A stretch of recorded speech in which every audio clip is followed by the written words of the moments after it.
Your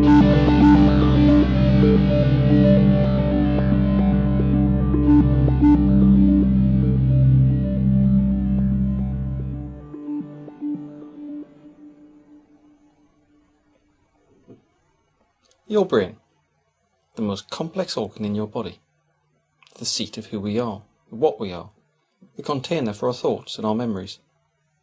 In short, we are our brains.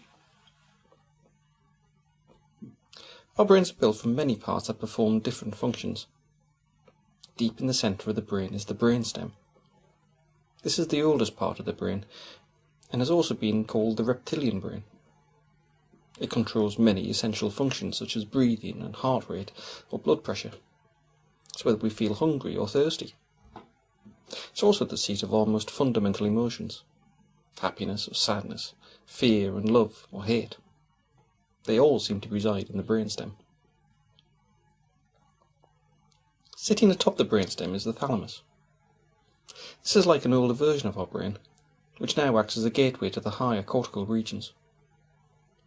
All sensory information from our bodies, whether it's sensations from the skin or a sense of touch, passes through the thalamus and is directed to the correct regions of the cortex for further processing. Surrounding the thalamus is a structure called the hippocampus. This is a crucial part of the brain. It's the seat of our spatial working memory.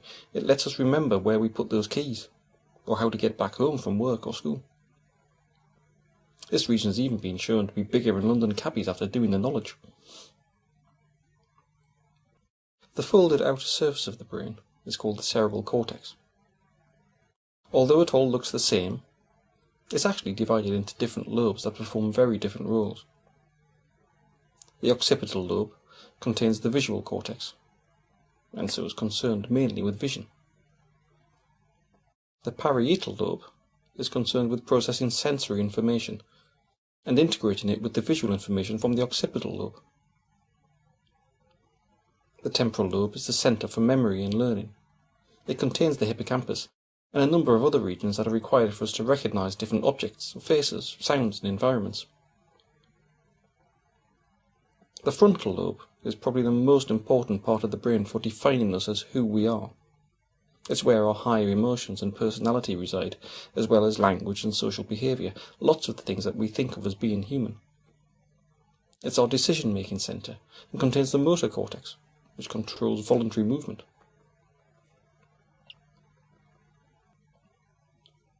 At the back of the brain are the two lobes of the cerebellum.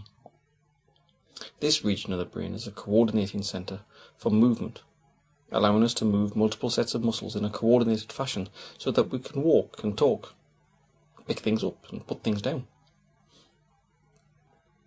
So what are our brains made of? Muscle or bone? Well, there's none of that in the brain, even though it takes over 1/5 of the calories you eat just to keep it running. Instead, your brain is made up of billions upon billions of cells called neurons.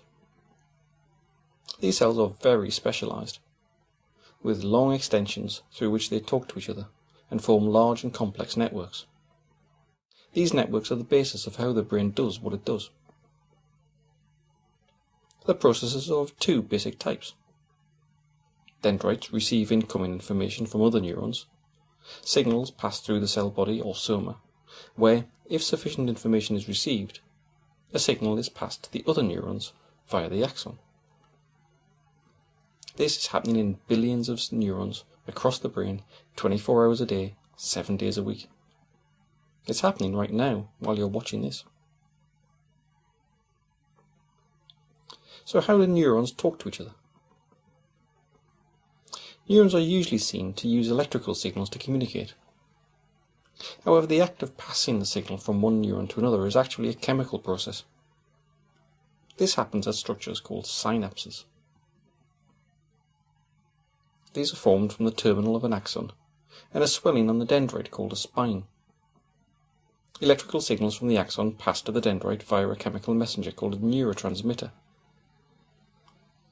Neurotransmitter is stored in the small vesicles inside the axon terminal, or the presynaptic bouton.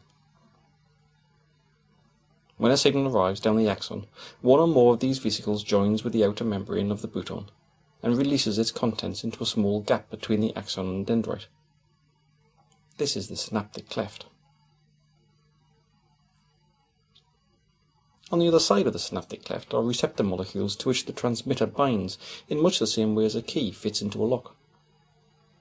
The receptor molecules act as pores through the outer membrane of the dendritic spine, allowing charged atoms or ions to cross.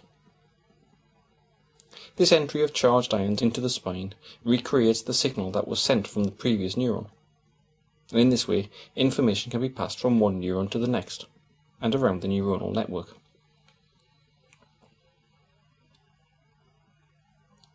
Although we've seen only one neuron here talking to one other neuron, in reality each neuron talks to many others and can have thousands upon thousands of spines. In this way, an extraordinarily complex system can be built that allows us to see, hear, to experience the world around us. It allows us to walk and talk, and to laugh and cry, and to be who we are. So we really are our brain.